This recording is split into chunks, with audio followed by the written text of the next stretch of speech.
Hello, everybody. Today is December 28th, 2023, and I'm honored to have with me my guest today, filmmaker Eli Steele. Eli, tell us about yourself, your journey, and your recent work. Thank you for having me. It's an honor to be here. I've always been a filmmaker, probably ever since I left college in 1996. Worked a lot in the independent film world. Got a chance to direct my first feature film in 2004. Did an MTV pilot in 2007. And since then, I've been doing documentaries. The biggest ones are How Jack Became Black. And then I did one about 3 years ago with my father, Shelby Steele, on what killed Michael Brown. And for the last 2 years, actually, for about 2 years, I worked for Fox News, where I did all these like short documentaries. I probably did about, I don't know, maybe 20 in 2 years, which was kind of crazy. And now I'm back in the independent documentary world, and I'm doing a new documentary based on my father's book, White Guilt, and which sort of adapted that book, which was published in 2007, I believe, to today's world, because obviously the race game has escalated. I mean, everything escalated to today. So it seemed very innocent back in 2007 that we decided that we would just try to take another stab at the craziness of America. So I've watched your movie, What Killed Michael Brown. Can you tell us the rationale, the reasons behind that movie? And secondarily, can you tell us the pathway of prevention that Amazon put out in front of you? It doesn't seem as if they saw it as a net positive to be on its platform. I'm wondering whether you had resistance to its production and resistance to its propagation, to its putting out to the world. Yes, I was actually with my father when the whole Michael Brown Ferguson thing was unfolding. So we were just steady, together watching the TV. And I remember when the autopsy reports started coming out, because before the hand of the shoot narrative had taken off. And so we were like, wait for the evidence, just wait for the evidence. So the evidence started trickling out. And what was surprising was that narrative, the hand of the shoot, did not collapse. It did not come back to the fact and the narrative did not come together or anything. It split. And for us, it was sort of a microcosm of the split that was happening in America over race. And for us, that was a shocking development that my father called the poetic truth, that narrative, the hand of the shoot thing. It sounds truthful, but it's not. It never happened. And how that has so much power and why. And so that was the motivation for why we decided to go ahead and make this movie. And the other reason was there was something like, at that time, now there's about 5 or 6 documentaries on the Michael Brown incident from the other side. Back then, there were probably about 3 or 4.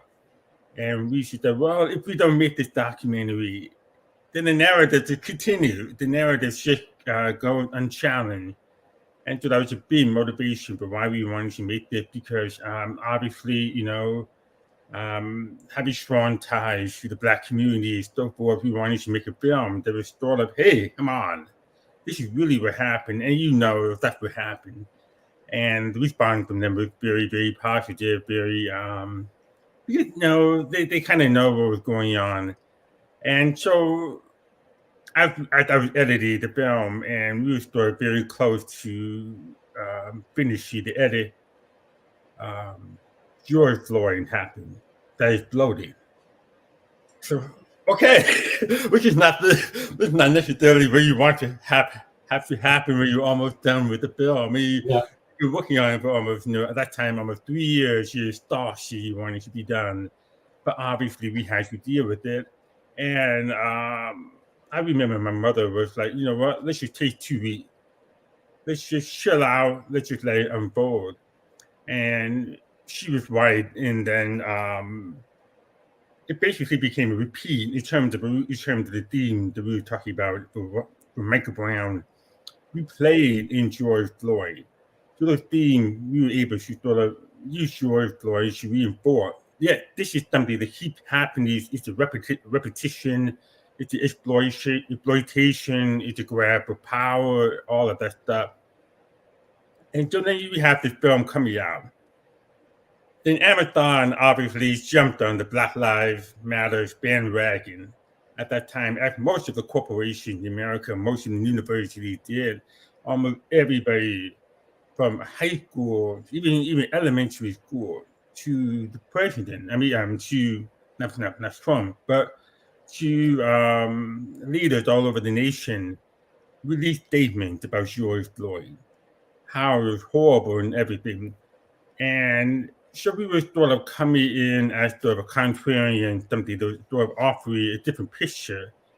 And I think that almost every corporation has their social justice activists, the people inside of it.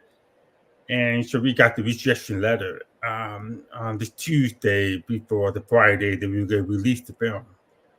So you can imagine how much money we have put into promote that film on Amazon, and then boom, it disappeared. So I had to quickly pivot and put it onto another platform, Vimeo.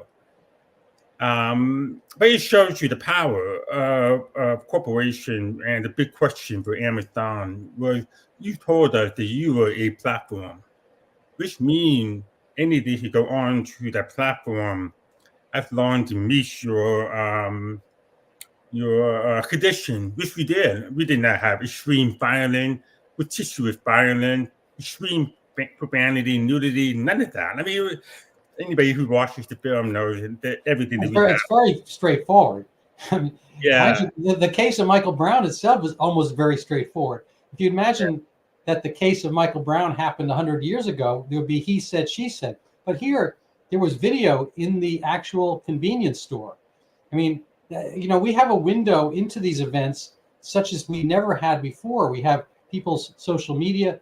In the case of Trayvon Martin, we had all kinds of his toting guns and all this kind of stuff. And people just still willfully ignore some of those things. And it seems to me that we are, in this case of Amazon, putting a political thumb on the scale in order to have certain narratives go untouched. Did your movie of Michael Brown, did its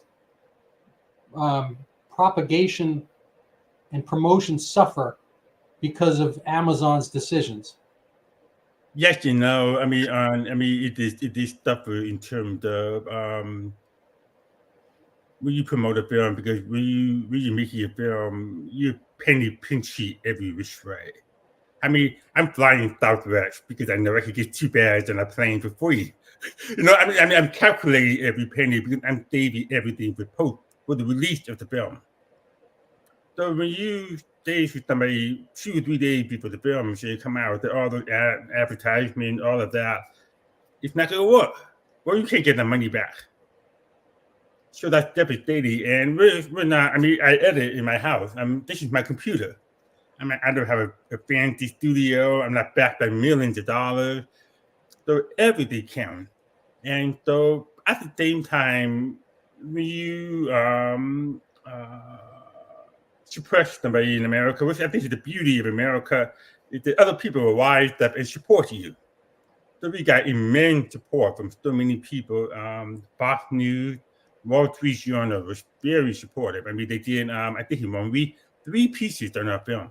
And they left it up on the top the whole weekend.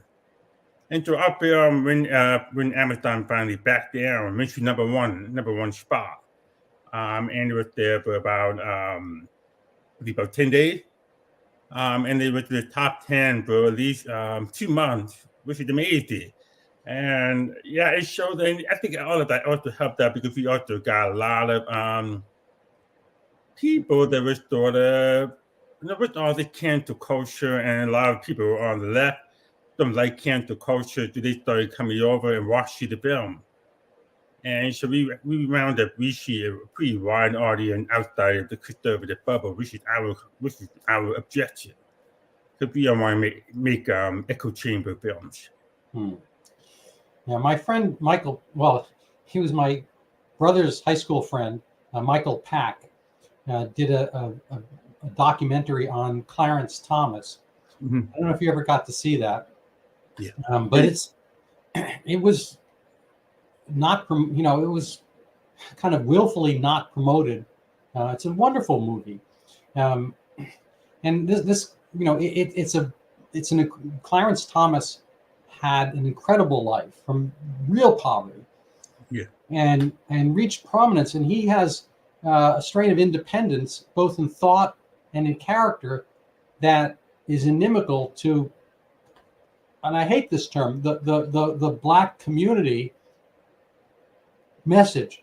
Whereas it's an incredible message of perseverance, devotion, education, and following one's own muse. When you talk about your father's book, White Guilt, I'm wondering, just because it's top of mind, whether you can bring that to bear on a life like Clarence Thomas and the way his life is viewed or not, or is prevented from being viewed by a Black audience to the same extent as Hands Up, Don't Shoot narratives by LeBron James. Yeah, I mean, that's a good question. For the last this year, we've had this like Black identity. I mean, I'll give you a brief example. So my grandfather was in the civil rights movement, and his goal was to be American. So after these victories this year, my father entered the Black Power movement. So he came home to my grandfather and started talking about Black this, Black that. And my grandfather was like, "What is Black?" Now you're talking about somebody who was born to slave. He was born in 1900. My father was born in 1946. I was born in 1974. So my great-grandfather was actually born in slavery. It's just the gap is so wide. And so for him to tell my father, "Well, what do you mean, what is Black?" So Black identity is something that was sort of created, and I can understand there's some good aspects to it, because Black people have been told that they were, ugly, they were primitive, their hair was nasty, all of that stuff. So there needs to be some sort of big boost of esteem, that you should be, proud of who you are. But then it became this political thing. And so if you don't conform to the Black identity, whoever's in charge of that Black identity, you're out. So for somebody like my father, for somebody like Clarence Thomas, where they say, you know what? I'm gonna be my own man. I'm not gonna conform. I'm gonna speak my own mind. You'll be punished. And this is the same thing with the film What Killed Michael Brown. That's why a lot of my films don't get a lot of attention, because the contrarian, they don't fit the narrative. They don't fit the Black identity. The joke is, if I wanted to make more money, I would just conform and just give them what they want. And so they were the Black people. If you look in the last two pieces that I wrote about a week ago, if you look at the Black comments, they were, he looks white, so he doesn't count. But if I had said something that backed up their narrative, they'd be like, "Hey, brother." And so, that for me is false. I know this bothers me when it's negative, and it surely does not going to give me any happiness if it's positive, because I know it caters to that identity. We should be talking about who controls the Black identity today. Kennedy? No, the 19 people? Obama? I mean, who controls the Black identity? And why do I need to conform to that? It would be the stupidity of a white person conforming to a white identity. Who determined that? And so that's why it's a very weird thing, and so that's why I think that like Clarence Thomas, when my father had to pay a huge price just for saying, "You know what? I'm an American first." And I'm going to speak my mind as an American. And that's the bigger identity. That's the identity that includes everything. And why would you reject that for a much narrow, suffocated, racial identity? Isn't that the whole point of what we've been trying to do for the last 6 years, get away from that? And so that's why I identify myself as an American, period. Yeah. So in Lebanon, I think by statute, by constitution, they have to have a Christian president, a Druze minister of this, somebody from the Amal, somebody from the Sunni. They have to have different parts of their government mandated by ethnicity. Now, the ethnicity has changed somewhat because the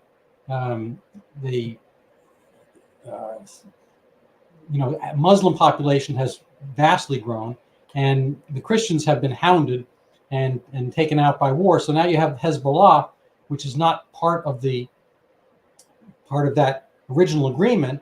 They are the de facto power, and the whole place has obviously torn into civil war and factionalism and huge death that doesn't get the headlines that happened in Israel. But there are parts of that country that are under warlords and so forth. But this seems to be the natural evolution of dividing people and validating them only by these racial characteristics.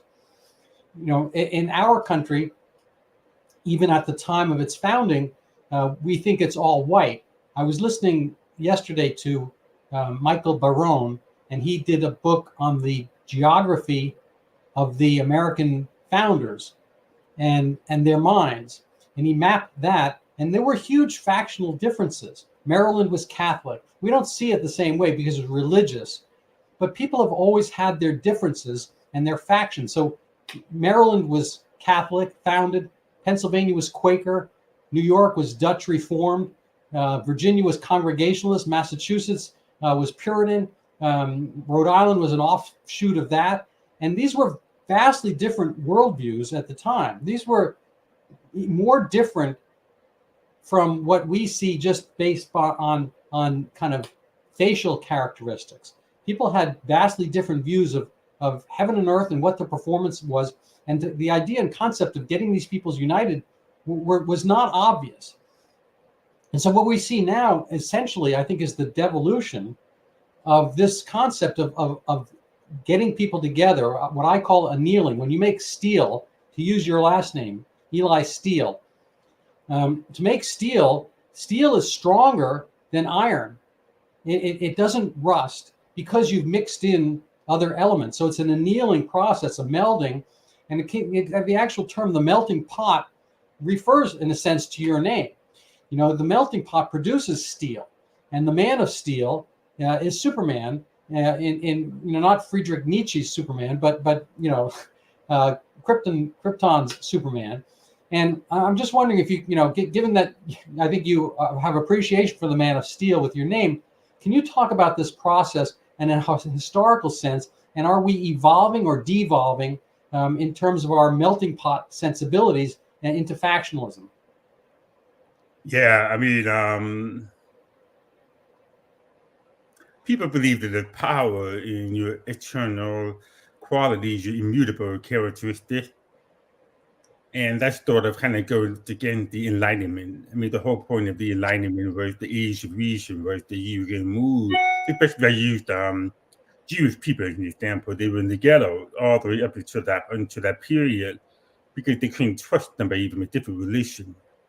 But with the Enlightenment, the age of reason, you had nation state coming into being.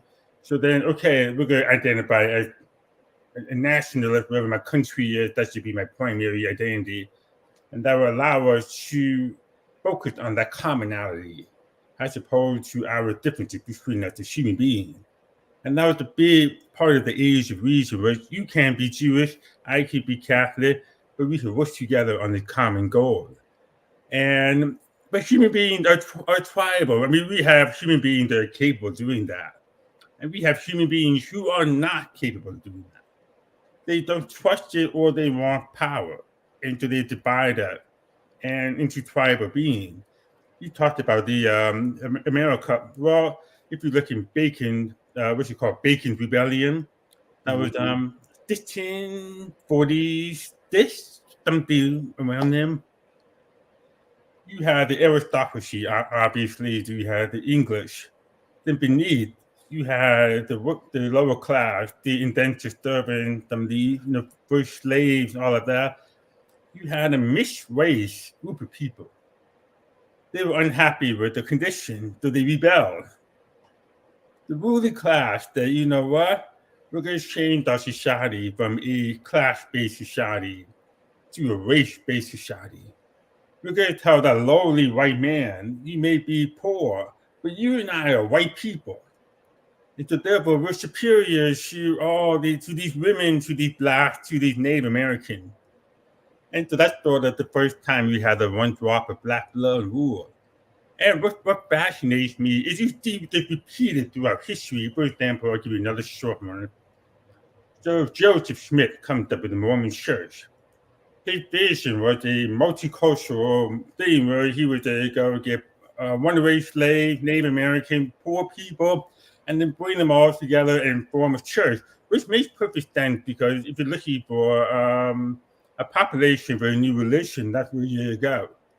And then Brigham Young comes along and says, no, we're going to make this a white religion. So one man decides that. Same day back in Bacon's Rebellion, those white guys decided that. And for some reason, we followed those people all along. And so my question is, why can't we flip that? What's stopping you from doing that? And a big reason would be a tremendous loss of power. I mean, a tremendous loss of power. If you look at somebody like Claudine Gay in Harvard, what is the only thing that keeps her in power? Race. I mean, that's it. It's not her merit. Because look, people aren't they were racist for pointing out race. No, we're not. You're the racist for putting her in there because of her race. If she was accomplished, if she were Arthur Ashe, level like tennis player, legend, if she had that talent in academia, everybody in the country would be defending her. It's the fact that we don't see that. It's the fact that you lift race up. And we as a country have allowed that for too long. And so that's why you see these grumbling, you see that this is not fair. Where is it going to lead us? I don't see where they go other than Claudine Gay getting her power and getting her money and her prestige.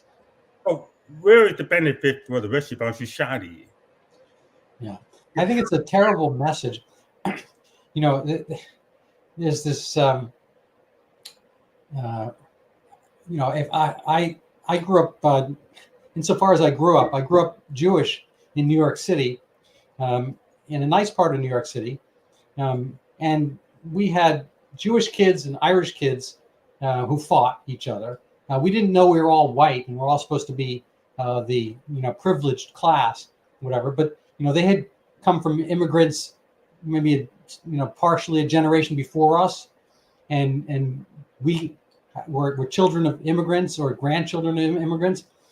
We didn't know we were all privileged. It's like we were told we had to work, and we had to work hard if we wanted something. Yeah. The concept that you can, succeed by kind of this victim hierarchy. I compare it. I mean, you brought up a sports example, but in sports, there's a thing called tanking. So sports has a welfare system within their leagues. Now, their leagues are contrivances. They are basically trusts or monopolies. They're quasi monopolies, and they have special rights to do these things which are anti-competitive. But in the sport itself, people are competing. There's meritocracy. So Claudine Gay, if she were, the Arthur Ashe of tennis, she would fail. If she were in tennis, she'd fail based on her qualities. So in sports, we don't think about the racial composition. Some team is all black, whatever, in the NBA or the NFL, or 80% black, because those players got there by merit. But oddly enough, when the teams are not doing well, they tank they do even more poorly so they can get a top draft pick. So if you want to get LeBron James back in the day, you have to be a bad team, and then James makes you a good team. But it is kind of an aspect to this where people they want to tank in their own self in order to get the privilege of kind of being drafted high. I'm not making a great example here. No, I think I know where you're going. Yeah. Fair enough. So I'm wondering if you can comment on that and maybe, kind of tie it together with kind of the message for kids today about how to succeed. Yeah, absolutely. If you look at let's look at Harvard as an example. Do you have my sister went to Harvard, so I've been there, and the campus pretty well. You have the Harvard Corporation, which we are finding out more about. You have Penny Pritzker, who apparently is sort of the base of that board. Elevated the first Black female president of Harvard, make Penny look good. It's white guilt. Because why would you lift somebody up to have 11 papers? I mean, I've seen this too much in academia. And look, I have friends in academia who are Black who work the bust off. But they'll play the race game. They're not Claudine Gay. They're never going to get that attention. They're far more accomplished than her. They're working at State University.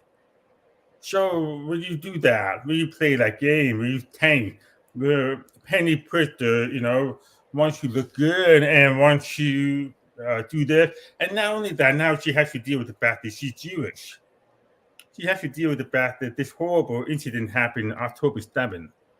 And then she has a Black president that could not properly muster up the humanity because she it's a racial ideologue.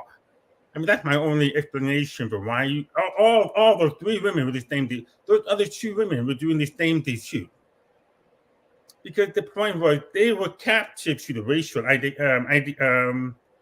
ideology, DEI, all of that, diversity. I mean, the whole thing for diversity, I mean, we could call it DEI, but for the last 60, 70 years, it's been a sham.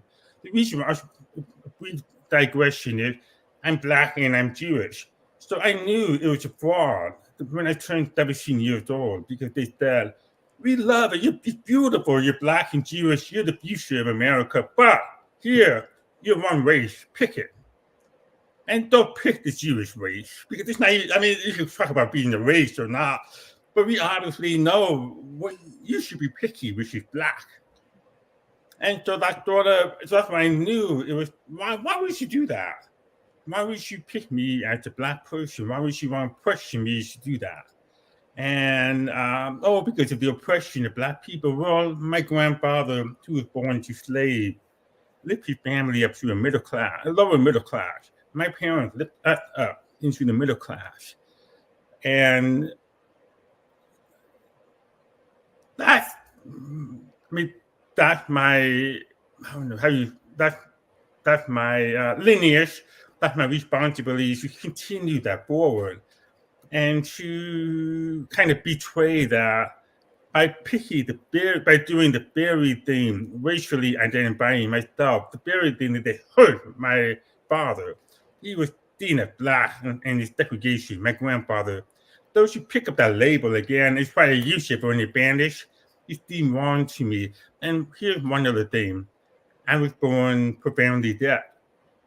I cannot hear if you take a gun and shoot it off. I mean, I've got this cochlear implant. Shoot it off, I cannot hear a thing. The colleges never cared one thing about that. Never. So a real challenge, a real disability, they care. Black.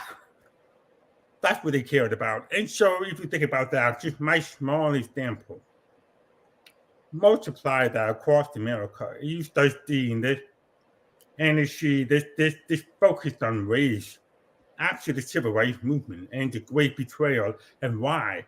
Well, because white guilt is Black power.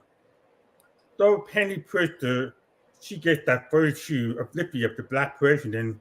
Claudine Gay, by playing the race card, gets her Black power because she's exploiting white guilt. to get you the power position.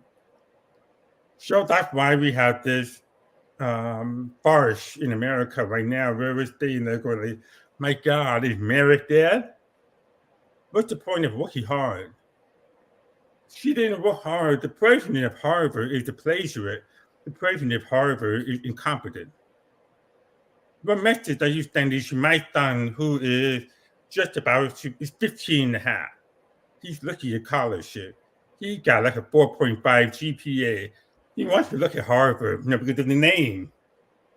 So what kind of message are you sending to him? And so obviously, I have to say, you know what? You can never, people say merit is dead. I disagree. I think merit is always there. I think there's always corruption. There's always has been. We're human beings. People will cheat. People will do things to, get by. But it doesn't mean that we have to abandon the idea of merit. And I think the best thing to do if you want to have an honorable life is to try to live your life by merit as much as possible. I certainly did pay the price for not checking the black box. But you know what? I didn't pay the price. Actually, I take that back. Because I think I would have never checked that box, because I may not be as successful as I thought I would be or anything. But I can say that what I earned today, I did through my talent. Right. And that's why I can sit here and be critical of other people, because I'm not compromised. If I had checked that race box, like Clarence Thomas did, and so every time Clarence Thomas opens his mouth, now I'm not faulting him. That was a very different time. I think that was in the 70s. That was in the beginning. I had much more knowledge probably than Clarence Thomas did. But every time he opens his mouth, they go, oh, but you benefit from affirmative action. We gave that to you, so therefore you owe up. Keep your mouth shut and get in line. Well, that's pretty. So what do you want? Do we want functioning human beings, or do we want followers? What do we want? Yeah. I think you have a lot of it absolutely correct. I just as two kind of exemplars in a sense. There's Barack Obama and Kamala Harris. I think Claudine Gay, the president of Harvard, exemplifies what I call the Kamala Harris effect. That Kamala Harris was chosen to be in a box. Yeah. Biden had made a promise with James Clyburn of South Carolina. They gave him, he was floundering in the race. He was going nowhere, and he needed South Carolina, and they just flipped South Carolina for him. They put the black vote out, but there was a promise, and I'm pretty sure the promise was to get a black vice president, because Biden is old, and he might die in office, and then we would have, James Clyburn oriented candidate. So in advance, they decided they needed a black and they needed a woman. Yeah. And so you've already cut down the choices for vice president to like 6% of the field. So you're only looking now, getting back to sports, a basketball team doesn't look at only 6% of colleges or 6% of the country to field a player. They're not only going to look at New Hampshire, when they want to draft, they're going to look at the whole country. And so this was an extremely limited pool. And Harvard did the same thing with Claudine Gay. I think they wanted somebody who was harmless, who was anodyne, who would, just kind of like rubber stamp whatever they wanted to be. And she had the right lens, if because we see color. And it's just kind of an odd thing. So we wound up with Kamala Harris, whose major qualification is her Jamaican father, not even her Indian mother, and this plays out in, should she become the president tomorrow? I mean, we will suffer. I think Harvard has suffered from the playing out of this drama where, we don't look, I would be happy to have Thomas Sowell, as president of Harvard and president of the United States. I would be happy to have, Larry Elder, be governor of my state. Race is not an issue, Obama himself is half white and half black. He grew up with a white family. But when push came to shove, he knew his political avenue was to be black. And so he went to Chicago and became kind of blacker than he actually was. He was dating a series of women who were not black, and in his memoir said, I have to basically dump them. I need to get a black wife politically. Yeah. So Michelle Obama is unfortunately an affirmative action hire, as his wife. So it comes down to this thing where we sacrifice. I mean, I assume they're happy and they have children and so forth. God bless them. But, people, for all this talk of white privilege, people are getting a success pathway through facial characteristics. And I understand there's some heritage there. Did you find in your own pathway, did you find this a positive or an impediment? And I would like you maybe to speak to the scholarship episode you mentioned in that interview. You were offered a scholarship. Can you speak to that, race-based? Yeah, it was a $25,000 Martin Luther King scholarship. And but the problem when you do something like that, when you shift something based on race, is that was my issue, was that at that time in my life, I had kind of gone through the Black Power phase in high school. I did. Reading Malcolm X, after my father sort of let him just go through the phase. I was, and so I kind of realized, oh, it's a dead end. Okay, the Black phase, the Black Power thing, wait, the knowledge and everything, but I quickly came to the conclusion that I had a far richer identity as an American than just be looking at everything through the Black lens. And so that was sort of my mindset when I applied to college. And I refused to check the Black box. And so then I'm refusing to check the Black box, the right where I accept a scholarship. And that scholarship obviously was contingent upon me checking that Black box. Because if I remember correctly, if I checked that Black box, my application would have gone over to that side of the universities, over to the Black side. And I would have been evaluated with that.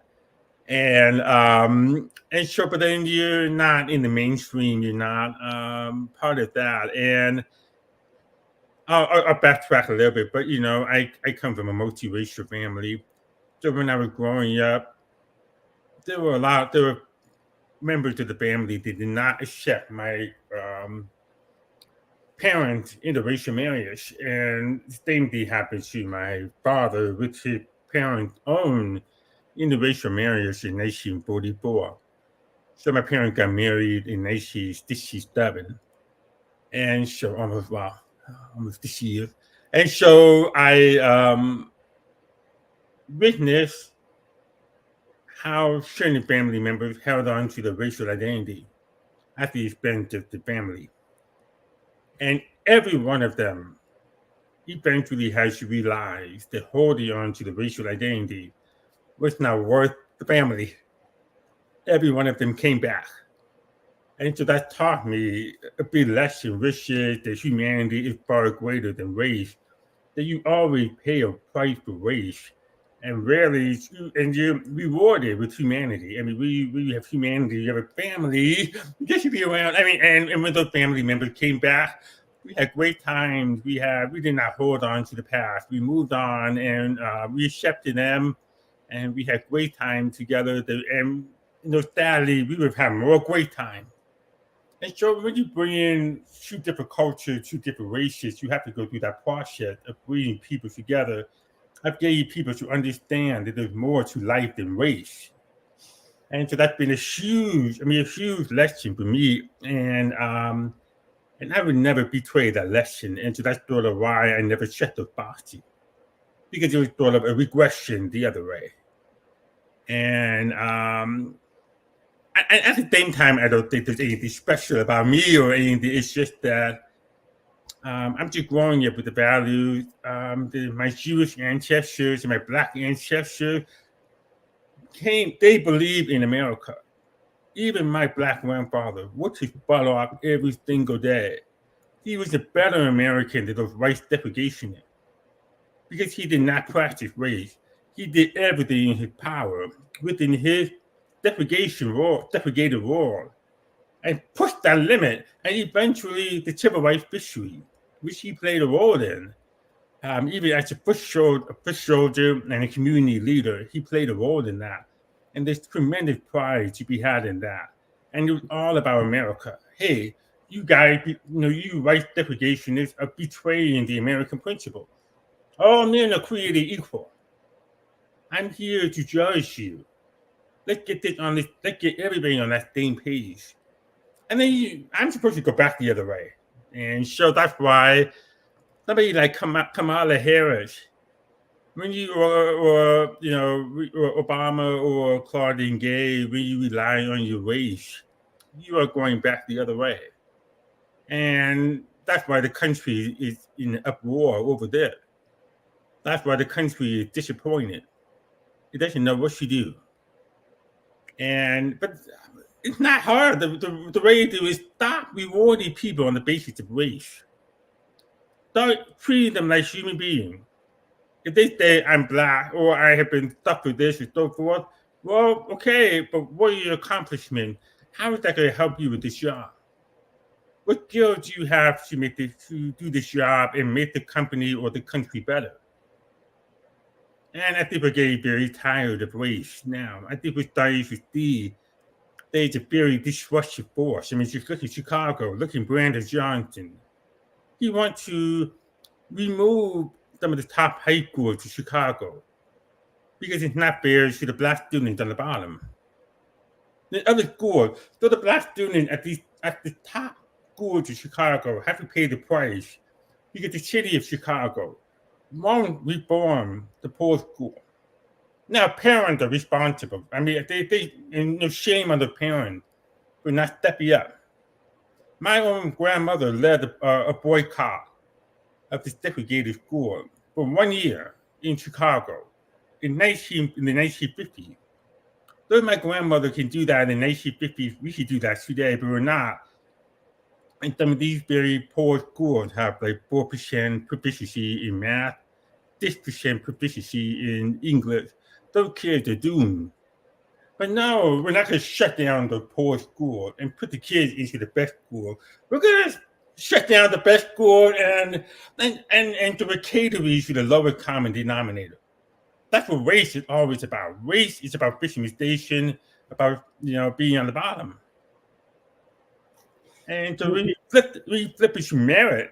So if we make merit a guiding principle instead of race, then everybody benefit. But when you make race your guiding principle, everything you become worse. Yeah, it's ironic. I had an interview with Rabbi David Wolpe last week, and he's wonderful. And he mentioned that a generation ago or two, you would not be able to marry outside your race. And politics didn't matter. Today, people won't marry outside their politics, but race doesn't matter. And so this points to the fact that, despite all the talk about race, it doesn't really matter on a personal basis. There's far more intermarriage. And the family is really the political unit that matters to us most. We get our most solace, we get our most pleasure from being around our family and our mates and our friends. And that has broken the racial barrier. But on the other hand, we are insular and protective about people who disagree with us politically. And, so that's an interesting irony. But I actually want to maybe segue slightly to something from your movie. If I'm quoting it correctly, your dad had invited kids in St. Louis from the projects, from the poorer parts, to come to his home, your home. How did that play out? And so, presumably it wasn't a racial issue, but it's a class issue. The crime and so forth. We seem to have conjured race as a marker for class.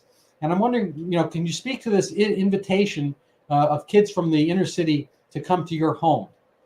Actually, I think it was to his Upward Bound program. He was teaching in East St. Louis. So he had invited the kids from Food Igo to cross the river. And so he invited them to come to, I guess, get a helping hand upwards, a pathway up. The problem was there's a book called, I'm trying to see if I have the book around here. I think it's called Beyond the Ghetto Walls or something like that. It was written by Lee Rainwater in the 70s. And I encouraged everybody to read that book because that book will tell you. There's a great about 40-page section in the beginning of the book about this one man who enters the project married and just needs, hey, I need a stable living, I'm gonna be an American, I'm gonna go out and get a job. And you see how the project gradually wear him down to the point that by the end of that 40-page story, he's a conspiracy theorist, he's a nationalist, he's radicalized, he sees everything through race. He's moved away from America into a racial identity. It is one of the most damning things I've ever seen. He was interviewed by the student from Washington University in St. Louis. So when you read it, it's basically his just word verbatim. And it's just repetitive, but it will show you the mindset. So my father was trying to help these students, these poor Black kids. My father at that time was only like maybe 23. He was young. I mean, he was just out of college. None of them came. None of them came. None of them took the opportunity. They were too far gone. They didn't have any hope. They had bad faith. Everything around them was stone naked. Food Igo was cut off from, I mean, it's right near downtown St. Louis. But for them, for some reason, it felt like that they could not make that leap. They could not get a better life. So the violence went up, the drugs went up, everything went up. It is one of the most damning books I've ever read. And it's horrifying. And that's still a problem that we have not dealt with in America. You can't help people that are lost. You can't help people that don't want to be helped or they have given up. And that's sort of what we're saying about the post-disease liberal ideology was that it took away the agency from Black. White came in there and said, we'll help you, we'll make your life easier, we'll take you from this slum, which a lot of these Blacks actually own. They own the property, and we'll move you into these housing projects. Well, but guess what? You don't own anything. And then the projects went right into the ground. Women could not leave. They would go shopping for a whole week. One time, because she go outside. The home was violence, rape, everything. The way they designed those buildings was horrible. So my point is, these projects were just so. Can we just sit there and point the finger at these poor Black people who were born in these projects? No, that's not fair to because they didn't shine where they wanted to be born. But we as Americans are responsible for creating the condition. We're responsible for telling Black people we will fix you. You can't do that. You can help people, but you can't take charge of somebody else's life. My grandfather survived the Holocaust. Right after about 1947, they were in the Lower East Side, in the tenement of, the Lower East Side.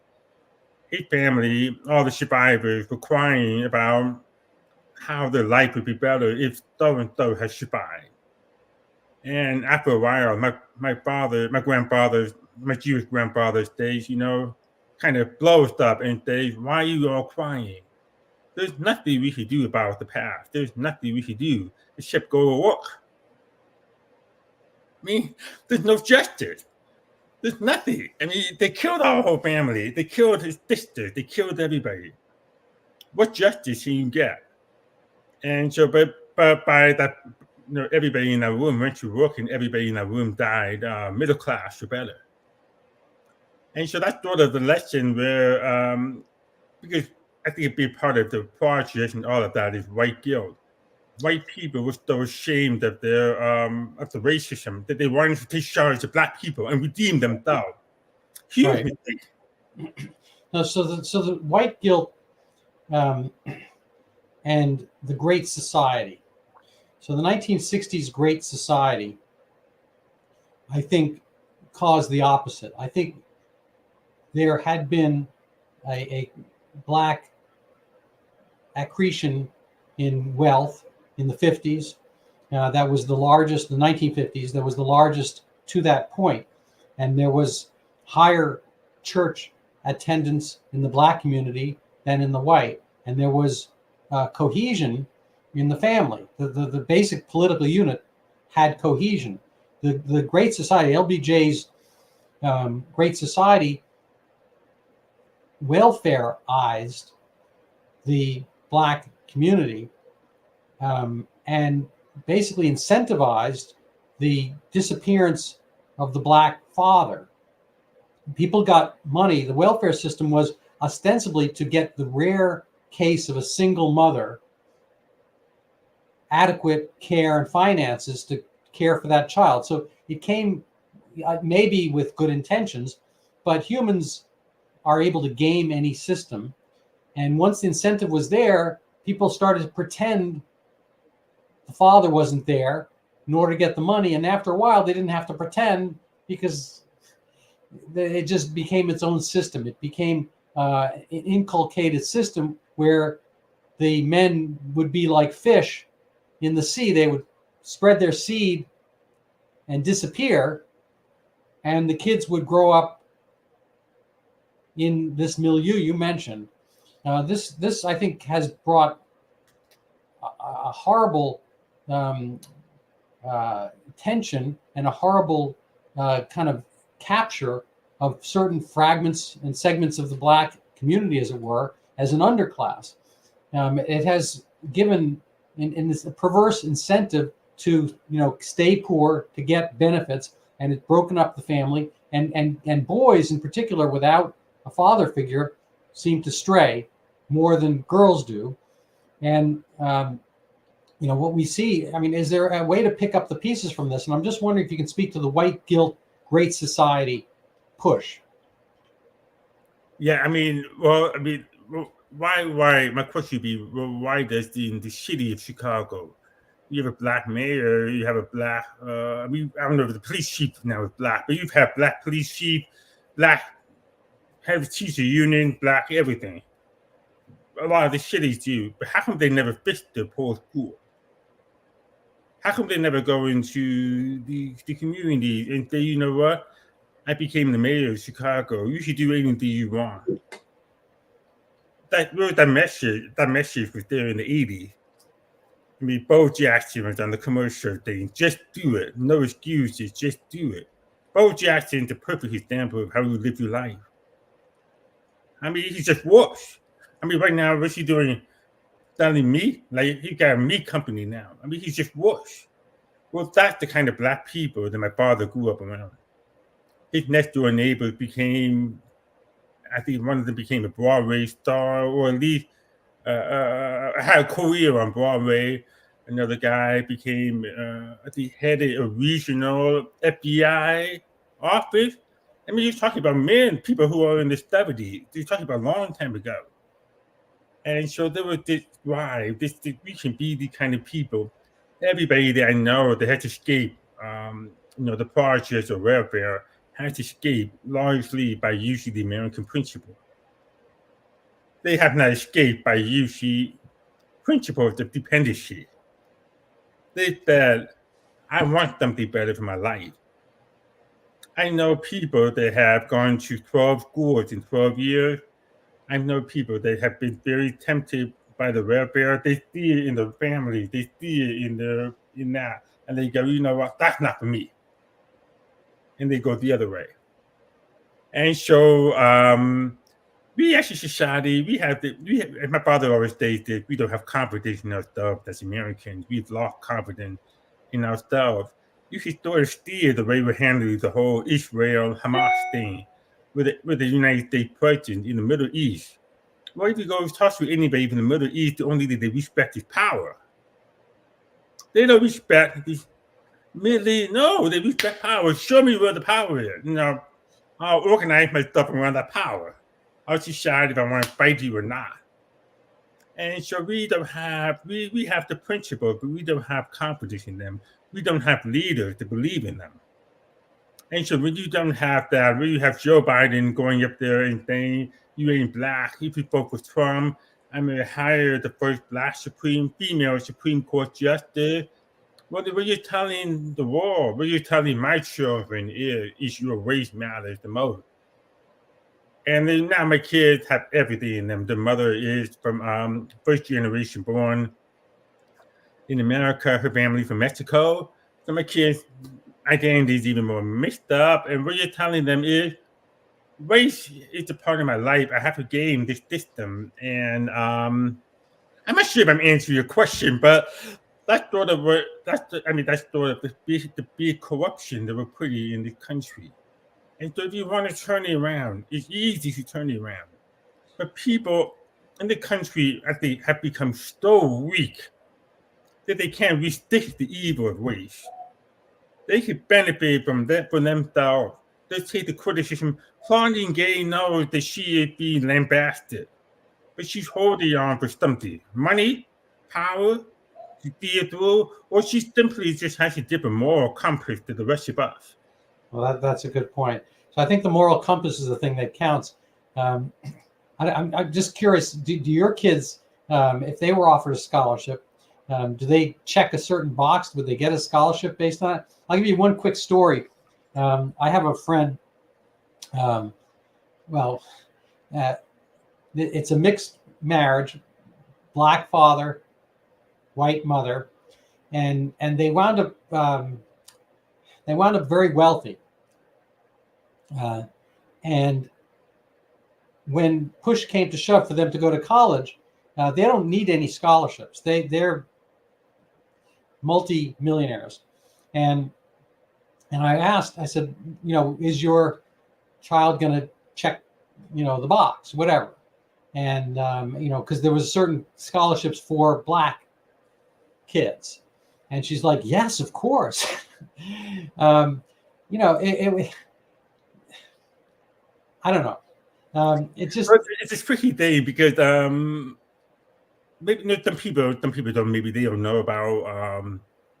If we trying to be fair, maybe they don't know about how the race game works. Maybe they don't know. I mean, I do know. I know. Look, I know. I've met people that shut the bar. Maybe they're still the middle class. They have enough money. They shut the bar. They get that scholarship money. They, in other words, they know what's going on. They have ownership over it. They be stupid enough to give me that money or do it. Because, or take that money, I'll be in a corruption, I'll get my career. I'm not going to let it bother me. I know people like that. The power of them if they want to do it that way, but the problem with that is the principle. So you have people that are millionaire. Well, you're taking money. You're not helping society. You're not helping black people. Your child is a mixed race child. I mean, I hate the word mixed race, but your child is, wherever he wants to be. If President Obama had came out and said, you know what, I am and fully embracing identity in terms of race, you know what, I am what I society I am. I am not what society tells me I am. Obama said that. He said, well, they see me as black, so therefore I'm black. Well, if you give power to that, then you have no power with your identity. You become beholden to that blackness. So those kids, maybe one in my own family, we have every color.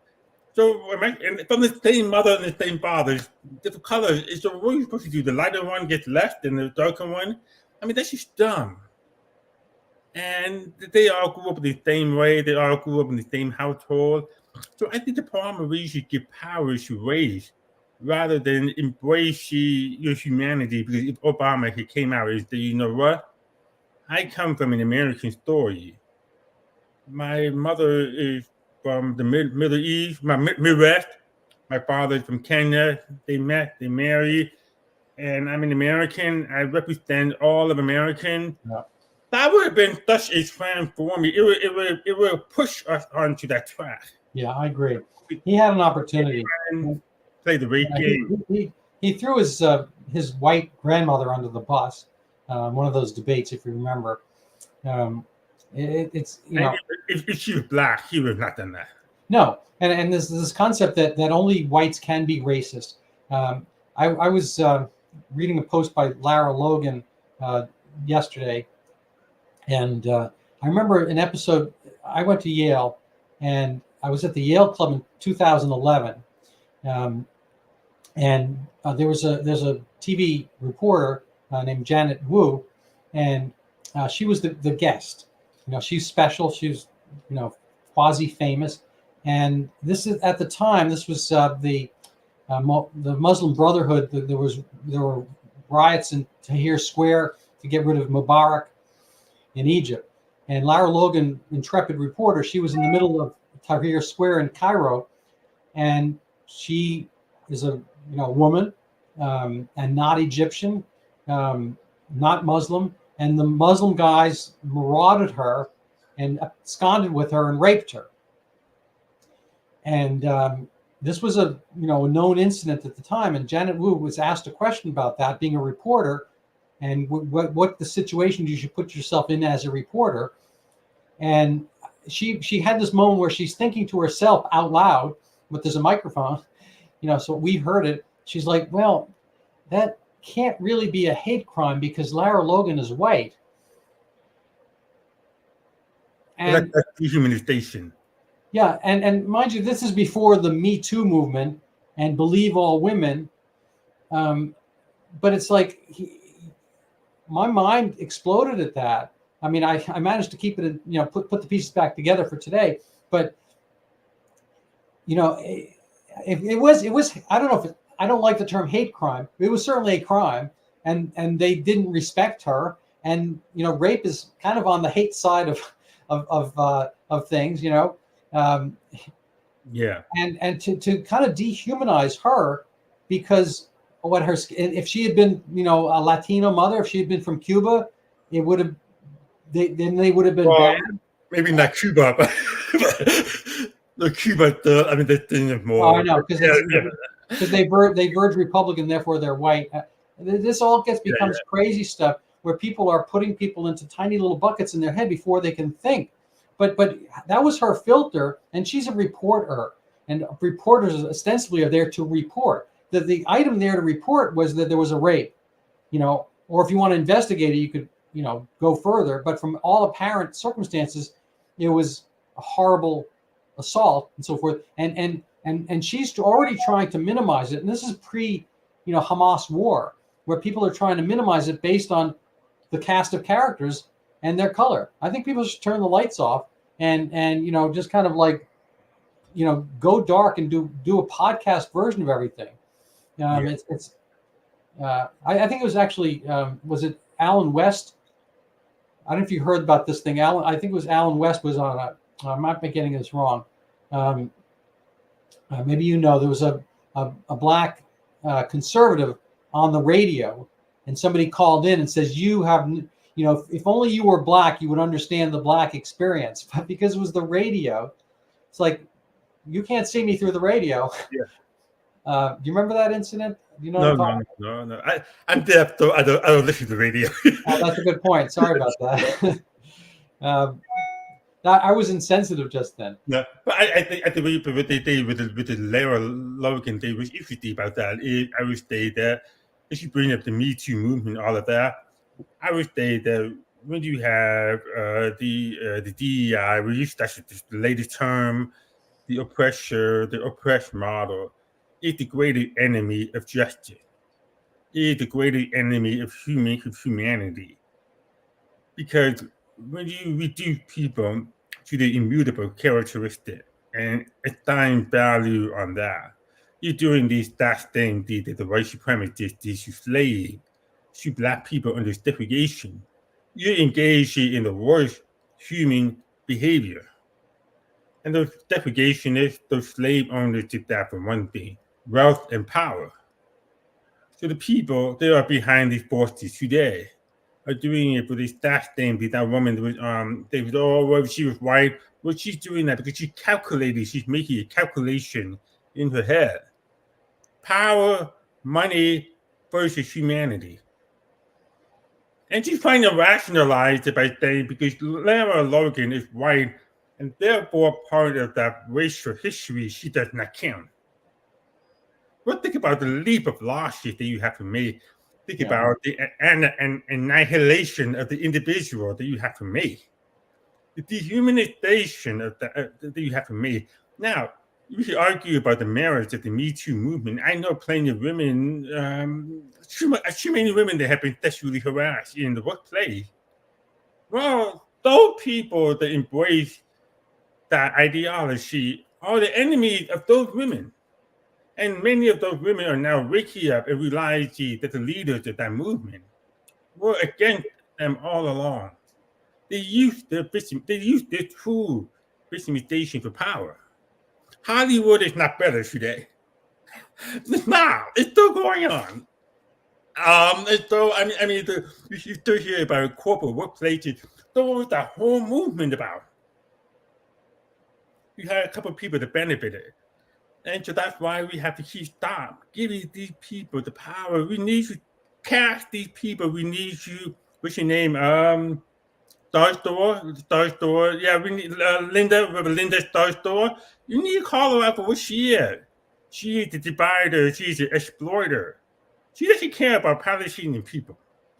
When she celebrates Hamas, well, you have to understand, if you give any credibility to Hamas, then you are validating Hamas's plan to have thousands of Palestinians killed.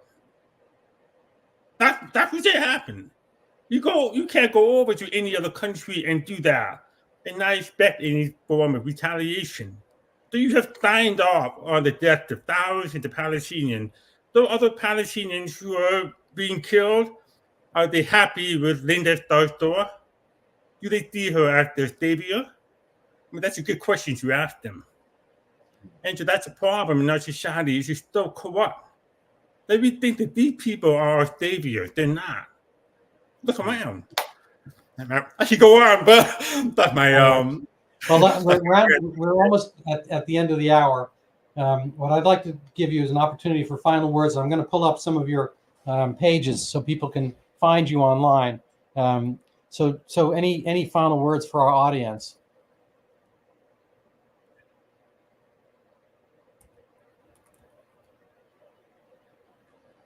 Do you have any final words for us? Thank you. Okay. No, I think that. That's a tough question, right? I think a lot of it is that I just keep coming back to. It's just something that I can't, let go of. I mean, I've seen a lot of negativity in our country, but when I'm looking around people, every day, my neighbors, my community, really good people. A lot of us truly care about America, and both of my grandfathers, to their dying days, always said this was the greatest country that ever lived. I mean, ever existed, and I believe in that. And so that's why I never let go. And I think that this country is worth fighting for. And I think the answer to the problems that we're facing lie in the American principle. And we need a discipline to embrace and live by the principle. And if we do, we will truly have the greatest country. Because if we lose the country, where do we go? Right. You have to invent another America, and that's going to be a very hard battle. So I think it's worth fighting for right now, rather than to thrash it. We don't have any new land in this world to go to unless you want to go to the North Pole and start a new country or go take over somebody else's land. I mean, so we are, for better or worse, we're stuck in this on this land, and I think it's worth fighting for. And the more we stand up and give less powers to race, less powers to immutable characteristics, we make it. I'm always optimistic. Well, thank you so much for that. While you were speaking, I put up some of your pages. People can find you on Substack and on Twitter, and the Michael Brown movie. I recommend people follow your work, and I'm very honored to have been on the show with you today. I end with a quick self-promotional. I just want to, people want to help support my podcast. They can go buy my book. It's even better if they read it. I'm just going to show it to people here. I've got a few other books on the way, but the book I have out now is about the last pandemic. It's about the Zika microcephaly pandemic. You may not remember it. It was Brazil, babies with small heads, mosquito illness, Zika, and then it just disappeared. And so that's, in my view, a fascinating story. It has gone against the narrative. I have not been able to get any of the mainline infectious disease people to comment on my theory that Zika is a real virus and microcephaly is a real problem. It just so happens that one doesn't cause the other. They're not connected. And so this is a faulty science. There were no Zika tests in Brazil at that time at all. There was no Zika tests on Earth. There was no comparison. There was no registry of microcephalic births. And it was all done on the fly in a matter of panic and pandemic mixed together. And it had a lot of foreshadowing of what we saw during COVID. Totally another topic for another day. But I think it's an enlightening book because I personally learned so much writing it. I would like people to get that benefit from my hard work, hopefully. And I'm very much in your debt for having gone. Actually, I got to tell you, I do have a movie treatment for the story I'd love to show to you that Daniel Jupp wrote for me. And it's a fictionalization of the kind of the story behind this, how this kind of got whipped up to a tornado of intrigue that affected, throughout the tropics and potentially the whole world. And there's going to be a Zika vaccine in a year, so the story is going to come up again later on. So people should be aware of this. And anyway, I'm in there in your debt for having come on the show. I hope people will follow you and learn from you. Thank you so much, Eli. Thank you very much for having me, and I appreciate all your questions. All right, have a good day.